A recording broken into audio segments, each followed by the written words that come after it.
আমাৰ ইণ্ডিয়াখন একেবাৰে বৰবাদ কৰিছে আৰু সেই ইণ্ডিয়াখন বৰবাদ কৰিছে অকল মৌলানাবিলাকে বৰবাদ কৰিছে।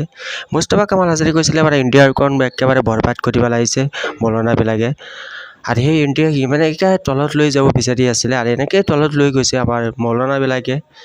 এতিয়া কিছুমান মানুহৰ সুধিলেও ইণ্ডিয়াৰ কথা কোন হয়, ইণ্ডিয়া একদম ফাল্টু হয়, ইণ্ডিয়া একেবাৰে বেয়া হয়, ইণ্ডিয়াৰ লগত একো আমাৰ লেনদেন নাই, এনেকৈ কৈ মানে ইণ্ডিয়া একেবাৰে তলত গুচি গৈছে, ইণ্ডিয়া একদমবাৰে ইণ্ডিয়াৰ মানুহবিলাক ভাল নহয়।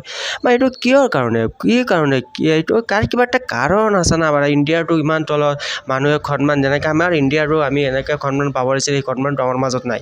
মানে কোনে কি বেয়া কাম কৰিছে, সেইবিলাক বেয়া কাম কৰিছে অকল মৌলানাবিলাকে কৰিছিলে, এইটো মুস্তাফা কামাল আজাদে কৈছিলে।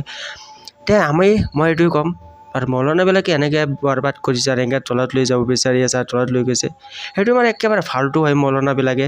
আৰু কিছুমান ডাঙৰ যিমান পণ্ডিত ওলাইছে তেনেকৈ ওলাই কয় এবাৰ হিন্দু ধৰ্ম বল, ইছলাম ধৰ্মটো বল, সেইবিলাক মানুহৰ কাৰণে কিবা আমাৰ ইণ্ডিয়াই কিবা তলত নাযায় নেকি?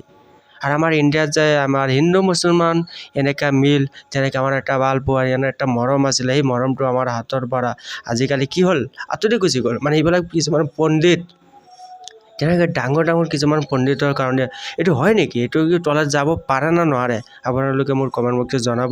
বা এনেকৈ ইবলিছ শয়তান, এনেকৈ ইবলিছবিলাক ওলাই থাকে আমাৰ মাজত, আমাৰ ইণ্ডিয়া কিমান তলত যাব পাৰে। এতিয়া সেইবিলাক কিছুমান বান্দৰ কুকুৰে আমাৰ ইণ্ডিয়াটো তলত লৈ যাব বিচাৰি আছে না মৌলানাবিলাকে ইণ্ডিয়াটো তলত লৈ যাব বিচাৰি আছে? আপোনালোকে মোক কমেণ্ট কৰি জনাব। ইমানখিনি আপোনালোকক মই ধন্যবাদ জনাইছোঁ।